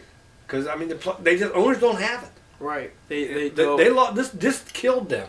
Right. And it's just a difficult thing to see right now. I did have a couple of Tribe fans when we signed Rosario, and they're like, "Well, we only signed him to 1 year." And I said, "Look at the majority of the free agents, with the exception of everybody signed 1 year this year. Almost everybody. I mean, Bauer signed 3 years. He signed 3 years, but with a year to be opt out. He could opt out. There was Matthew signed multiple too for the Yankees because Yankees have the money, But other than that, you're right. But the majority of them were 1 year contracts because right now they want to play it safe, But I do like the pickups they did. I mean, obviously, I'm going to miss Lindor. I think that one's... And Cookie, too. But we knew that was going to happen. Right. Yeah, Carrasco's one that's kind of shocked me. Yeah. Lindor, we knew he was gone. Let him go. Get somebody for less money that we know can play the ball, which we did. Right. I mean, we don't... Cleveland's a small market team. Worst one's the Reds. They're worse off than Cleveland. What are they going to do right now? They lost Bauer. They lost. we did sign Sean Doolittle. Okay. But they're going to be doing. You're going to be seeing a lot of moving up and down in their farm system this year. They lost more money than Cleveland did.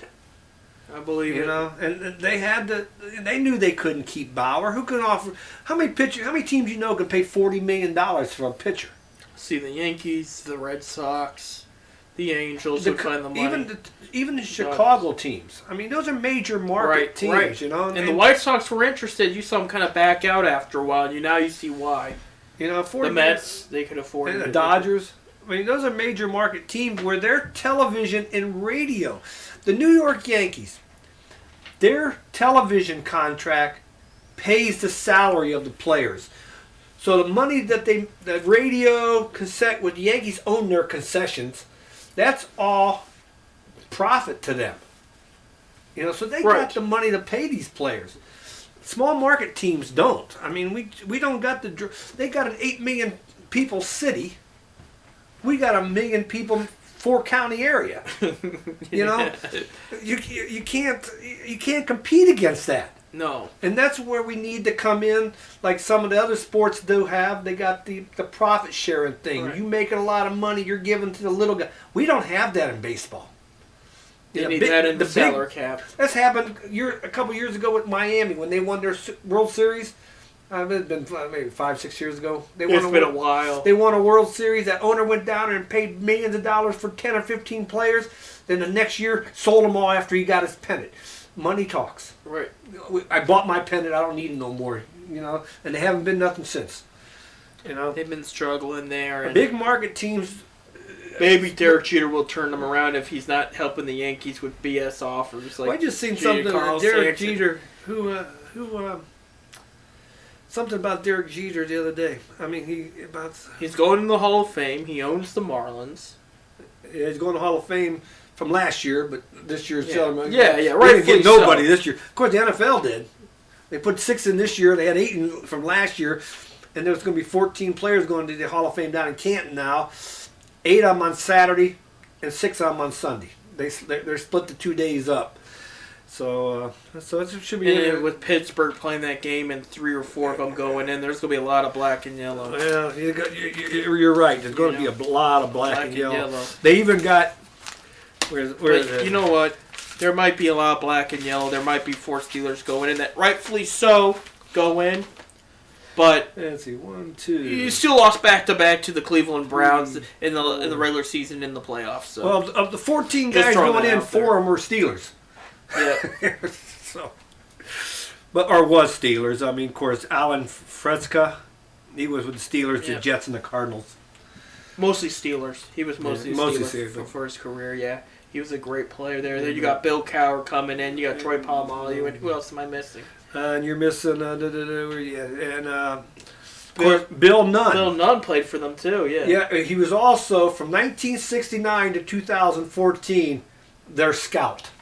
Really? Yeah, he was a scout. And you know what's interesting? That's when they were really picking up players. Yeah. So maybe they need to call Bill Nunn back. He's going in as a contributor, but he was the scout. He was on the scouting from 69 to 2014.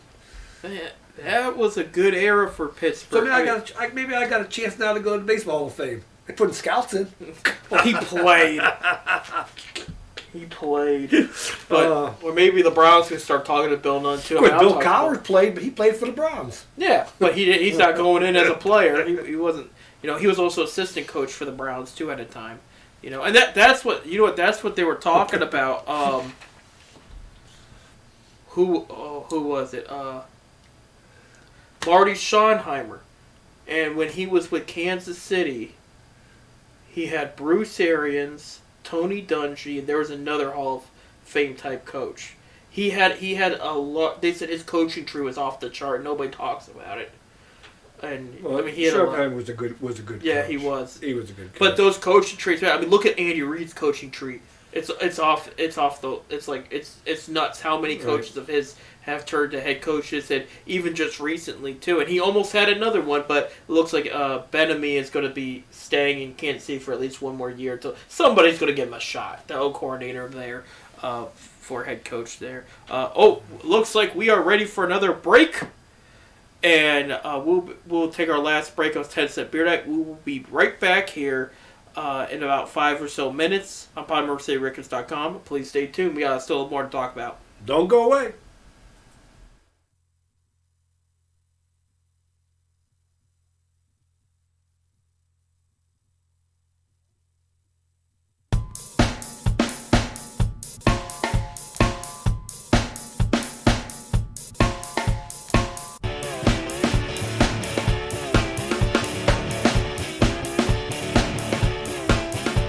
These blues.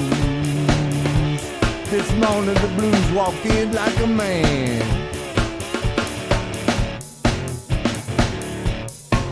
All these blues. The blues walked in like a man. Worried blues.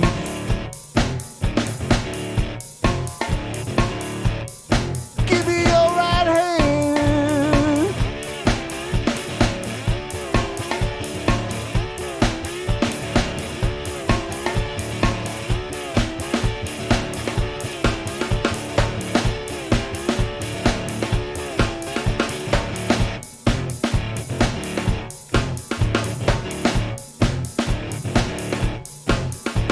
The blues is a low down and a shaking chill. Yeah, it's preaching now. If you ain't never had 'em, I hope you never will.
When I preach these blues, you come on in, take your seat and sit on down.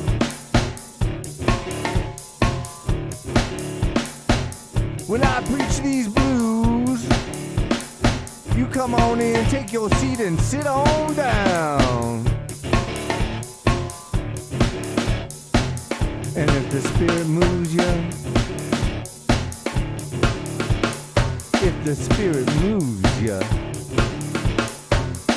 And if the spirit moves ya, Lord, if the spirit moves ya, jump straight up and down.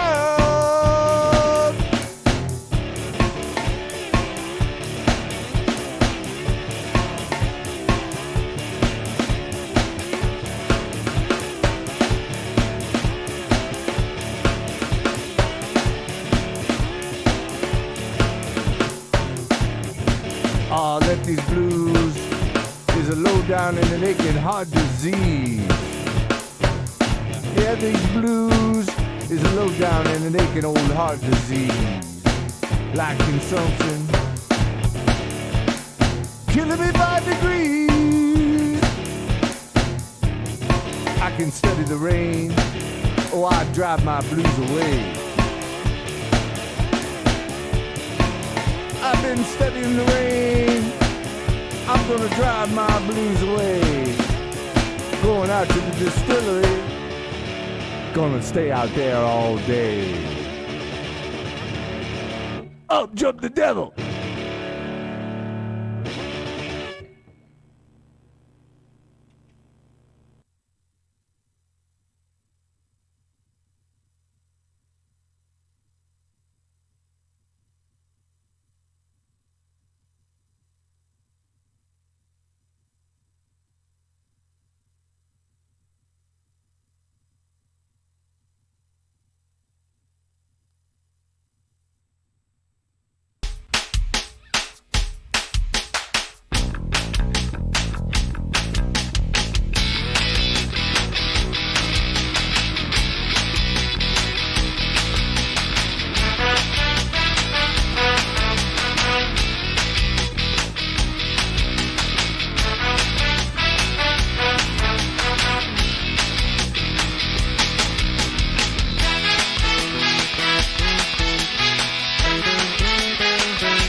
Welcome to the last half hour 10-cent beer night tonight on PolymerCityRecords.com, the sports show of PolymerCityRecords.com. Every Wednesday, 7:30 to 9:30 p.m. Eastern Time here on the website. I'm Seth. I'm Bob. There you go. We got Baseball Bob with us today. You'll see a mix of all kinds of co-hosts now that, Chris Chris knows more than football, but, he's mainly our football guy, but now with less football. You'll see him here he'll be back. He'll be back there. I think he's going to take this week, took this week, and then he's going to take next week off, and then he's going to be back in 3 weeks. Probably around the time for NFL free agency, we'll have him back there. Maybe we'll help your brother, let him do his basketball type that he wanted to do. I need to give him a call so we can get him in here to do his memorabilia stuff. Memorabilia basketball. We haven't done his memorabilia there, but we're glad to have you here, Bob. I know you mainly know baseball, which is perfect at this time of the year because spring training's about to start. You do pay attention to college basketball. This is a critical time for college basketball. Yeah, and you know what? Less than a month, and we start the tournaments. We start the big dance per se. Yep. That's in March. March Madness. And we missed it last year, so we really need it this year. As of right now, it's all to go. Might not be no fans, but... Real quick, let's read off. NFL had their award ceremony the night before the Super Bowl. We know what happened in the Super Bowl. Here were the final awards for the NFL. I got them right here. Walter Payton, NFL Man of the Year. Seattle Seahawks quarterback Russell Wilson won that. That's the Community Award. A lot of great nominees, but somebody's got to win. Russell Wilson pulled that one out. And you said Myles Garrett was in for that? He was nominated. Yes, he was. T.J. Watt was also nominated, and a couple others were there. Associated Press, Most Valuable Player, Green Bay Packers quarterback Aaron Rodgers. This is his third MVP he has won. He had another great season. I think he should stay in Green Bay. They got a great offensive plan they're going. They can add to it. They're not too far yet from Is talking he a about free the agent this year? No, but there's been trade talks, all kinds of stuff. I think he stays, and he'll stay there. Associate Press Coach of the Year, Cleveland Browns head coach Kevin Stefanski. Well deserved. Yes, well deserved. I don't know when we would ever see Coach of the Year go in Cleveland. Kudos to the NFL for having and now his name is slipping my name. Steve Harvey. Announced it. Of course, he didn't know who it was. Steve Harvey from the Akron area, went to Kent State. Famous comedian. And we of course we got a story. We ain't gonna say it now, but we got a story from an old friend of ours. Right. So, we're not gonna put that out there, but maybe the 1 year anniversary of his death coming up. Maybe we bring it up. That was his best. That was his favorite moment of his life. His claim to fame. But I think he did something bigger than that. That's my opinion. But that was his opinion. But Harvey's great guy, great reputation, and he was so excited when he opened up that envelope and saw the Cleveland Browns name right there and saw Kevin Stefanski. It was well deserved. Right. I mean, the guy deserved it. He was jumping up and down. And it's the first time we can honestly say, we always made a joke of it. Wait till next year. Now wait till next year. Yeah. Now wait till next year. We always said wait till next year in Cleveland. I think the new sayings will be jobs not done. But then when they win the Super Bowl, what are they going to say? I mean, it's believe land. Now we're going to believe it. Yeah, we're going to believe it. AP, Offensive Player of the Year, goes to Tennessee Titans running back Derrick Henry. Well-deserved, too. Big year for him. He was a monster. Just back-to-back great years from him. I can see him in the Hall of Fame class eventually. Down the line. This one was a little controversial. Associate Press Defensive Player of the Year, Los Angeles Rams defensive tackle Aaron Donald. Okay, out of the 12 main categories they looked for in Defensive Player of the Year, T.J. Watt was number 1 in 10 of them. And they gave it to Aaron Donald. That was a lot of people feel T.J. Watt got robbed of the award there. Maybe it's the top 8, and he had 6 of us. But we're talking the main categories they go by. Right. And Donald was 2 in most of those, and 1 in the other 2 there. But they made the decision there. Associate Press Defensive Rookie of the Year, Washington Football Team's defensive end Chase Young from the Ohio State University. Man, was he good! Probably the best defensive end prospect we've seen since Myles Garrett. He played very well, and he was a big factor why they made the playoffs this year. Associate Press Offensive Rookie of the Year, Los Angeles Chargers quarterback Justin Herbert. Absolutely. He had another great year. I didn't know a ton about Justin going into the draft. I knew he was a solid quarterback at Oregon.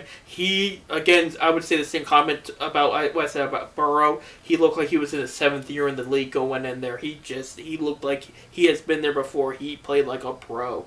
Associate Press Comeback Player of the Year, Washington Football Team's quarterback Alex Smith. Absolutely. Right. No doubt in the mind. I know some people had tried to make the argument about Roethlisberger, but there were Steelers fans that said, "No way, it's got to be Alex Smith." They said the kid will never walk again. They said he almost died. And he played. So and that's one.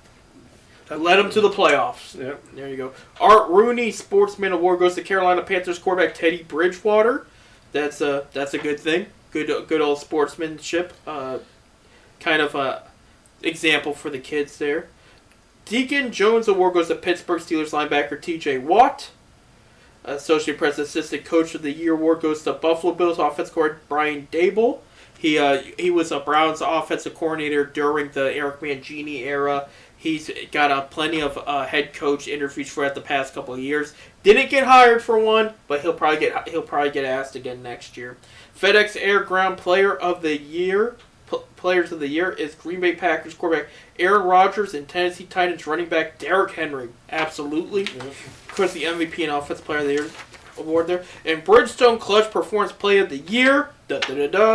Arizona Cardinals quarterback Kyler Murray and wide receiver DeAndre Hopkins. In the final seconds against the Buffalo Bills, the one-handed grab above 3 players, and he brought it down, and they won the game. That was a heck of one of the best plays I've ever seen in my life. Those were the NFL awards for you. there. And then, of course, you had the Hall of Fame. I'm going by memory here. Peyton Manning, he's got it here somewhere. Alan Faneca was in it. Bill Nunn. There's a couple names. He's pretty organized here. I'm trying to be. There's the Hall of Fame list right there. There's your Hall of Fame. 2020, 2021. For 2000. Because they're going to have two classes. And the one's going to be on the 8th of August, and the other one's going to be on the 7th. There you go. The 2020 will be the 7th, and 2021 will be on the 8th. They'll have both inductions. Of course, there was no induction last year because of the COVID. Exactly. And this is a big deal around here because it's in Canton, a local area. That 25 miles south of here. Exactly. I love Canton, Ohio, an underrated city, a great city of the arts, a great city of football. And they lost so much not having that festival there. Businesses make bank. Great businesses. Small bit restaurants, hotels, music venues. So my friends at Buzzbin Arts down there, Buzzbin Music Shop, right. They make some quality funding. It's a good time down there on Hall of Fame week. Oh, it is. It's fantastic. Downtown is all set up. A lot of stuff going on downtown. The parade usually on Saturday morning.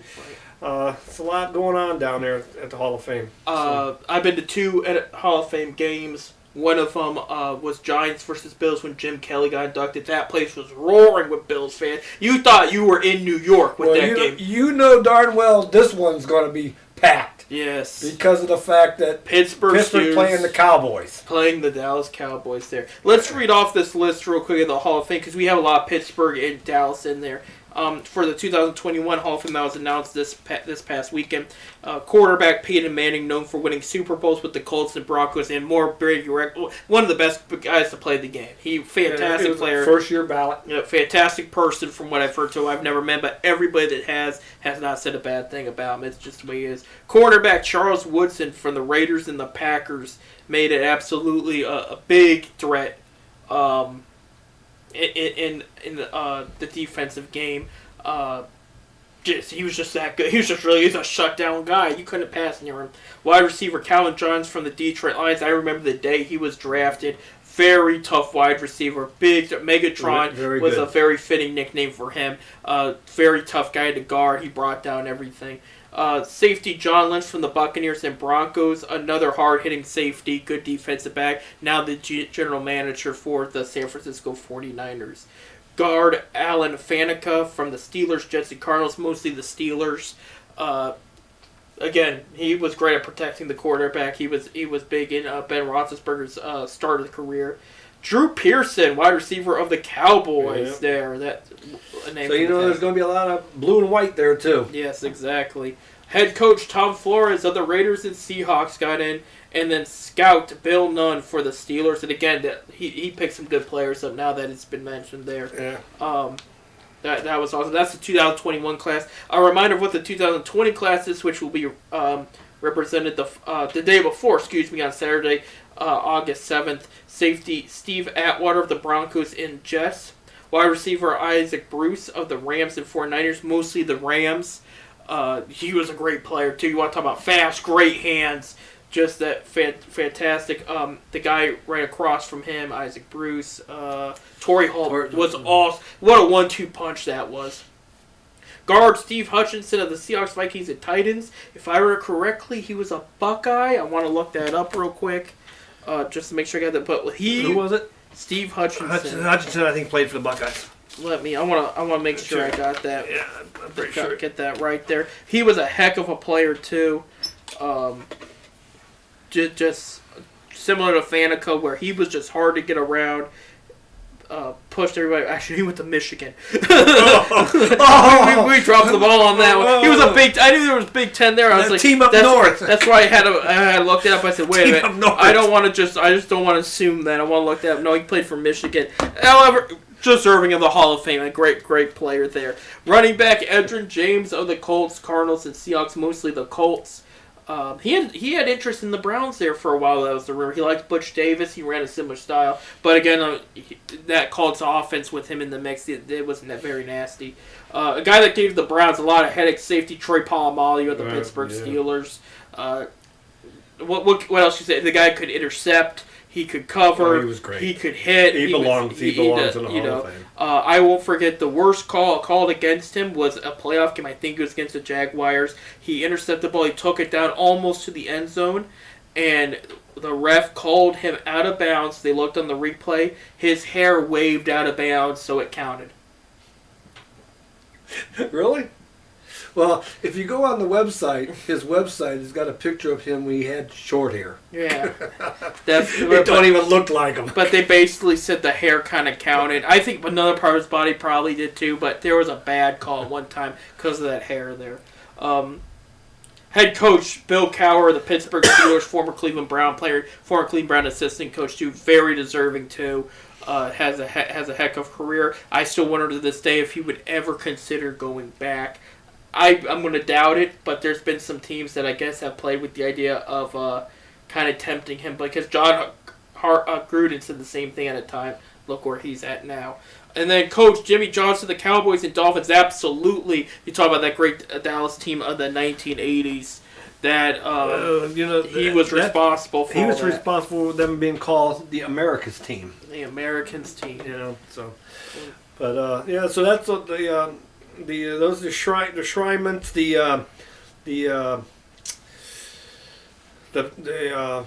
Hall of Fame game at Pittsburgh and Dallas is played on a Thursday night. Friday out down there they'll have their big parade and stuff like that, and then of course Saturday and Sunday the shrinement ceremonies. If you're looking to get a seat at the shrinement, there is seats available for the shrinement, but the Hall of Fame game is sold out, and the luncheon, the part to go meet the players and stuff like that, that's sold out. I went on last night to look because I was thinking about it. I'll be honest with you. I was thinking about it. Cavs have tipped off against the Nuggets. They're down 10-8. Again, it's just the start of it. They're starting lineups for the Cavaliers. Colin Sexton and Garland at the guards. You have Andre Drummond in the middle. Jared Allen at power forward, because with Nance and Love out, they need another big man there. And Isaac Okoro starting at small forward, the rookie there. He's getting some starts there. For the Nuggets, your stars there is Jamal Murray at point guard, Will Barton at shooting guard. You got Paul Millsap at power forward, Michael Porter Jr., who I liked a couple years ago in that draft, small forward, and then Jokic, the big man at center, probably the best center in the league right now. I mean, he's on fire. He had a 50-some point game last week with a triple-double. He got another triple-double. He is the real deal. I mean, we keep talking about Drummond and all that, because Drummond's a special talent too, but Jokic, he's legit probably the best center in the league, and that was another guy maybe that was more worth the first overall pick over Andrew Wiggins in that draft, because that draft, again, I said, was a little overrated but still had some quality. You had Embiid and Jokic in that draft. There's two really good centers. So that's when you should have picked a center up at the top. But it didn't matter. We went to Kevin Love anyway. So it all works out for the Cavaliers there. They're now actually, it's updated. They're down at 9-15 right now. I mean, that, again, it's just... It's early. It's early. It's still early there. So we'll have to pay attention to that later tonight. Going on, let's talk about the Cavs schedule going on to the next 10-cent beer night. They're playing the Nuggets right now. Friday night, they will be at Portland against the Trailblazers. Canton and C.J. McCollum is still out because of injury, so he will not be playing. That's always a guy to watch out for. And he's good. He doesn't get enough credit around here. Okay, he does a lot for the community. I remember seeing him playing down at Glen Oak. Yeah. Because he's from Glen Oak. Yeah. Or Plain Township down there. Yeah. Canton area. But I remember seeing him in high school. I worked security one night down there when he was playing in high school. That's been a little while back. Yeah.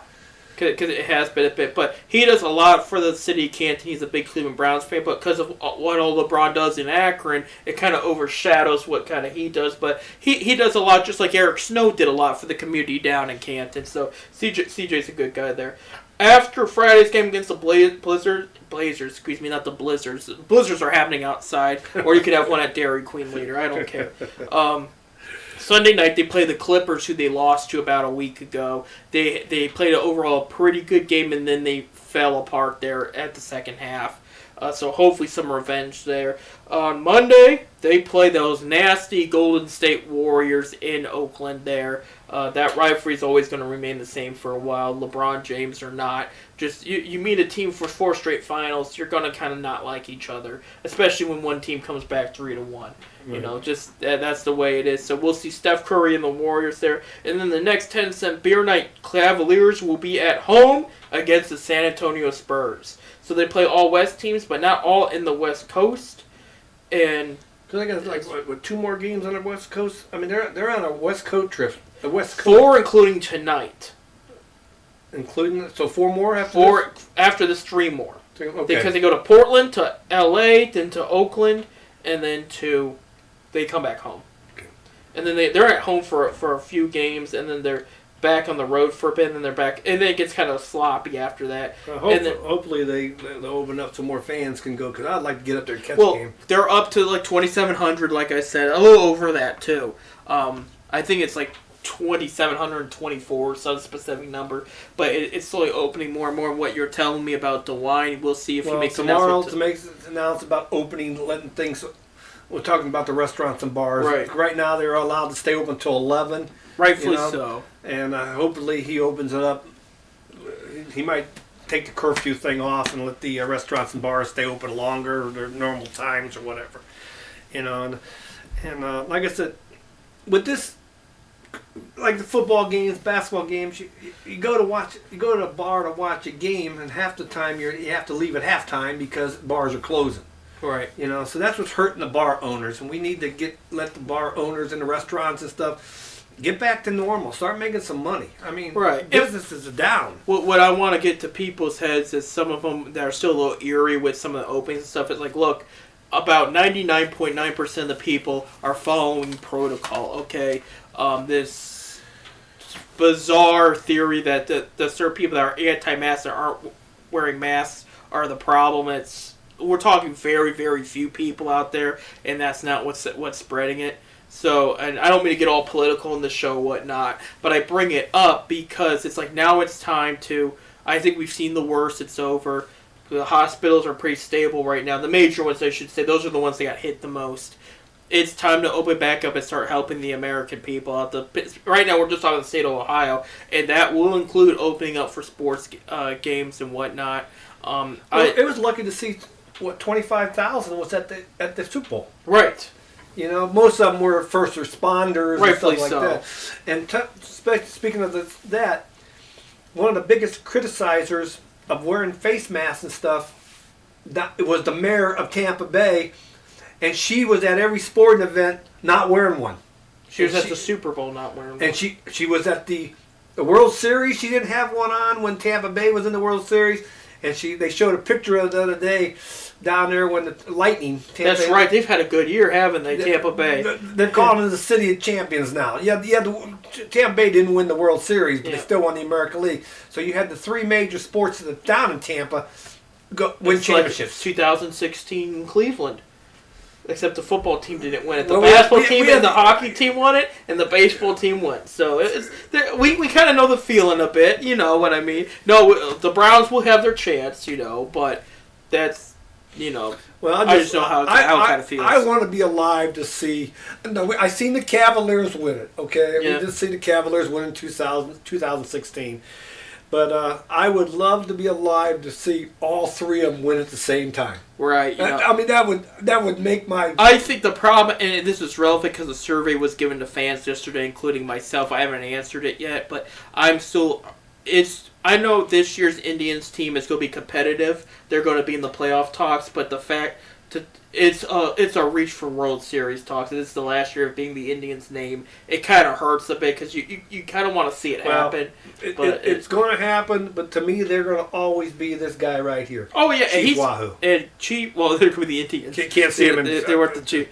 If he switches, there you go. There he is. There you go. Chief Wahoo. There he is.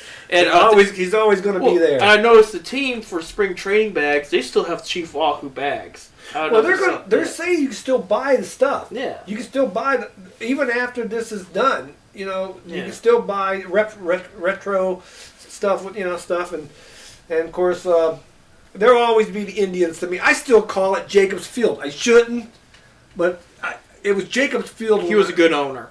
Dick Jacobs and his brother. Yeah. And it was Jacobs Field when it first started. I mean, I still call. I do call Progressive Field too, but Yeah. you know, it's. I don't know. It's just that's tradition. You know, we grew up. It was Jacob Field when I was growing up.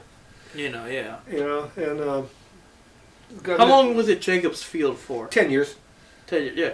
What do you mean grow up? You were already grown. Well, man. I mean, I was growing up. when they built the stadium. Yeah. I remember going to old Cleveland Muni Stadium. Yeah. The You whole- were the Muni Stadium. I was yeah, the yeah. Muni.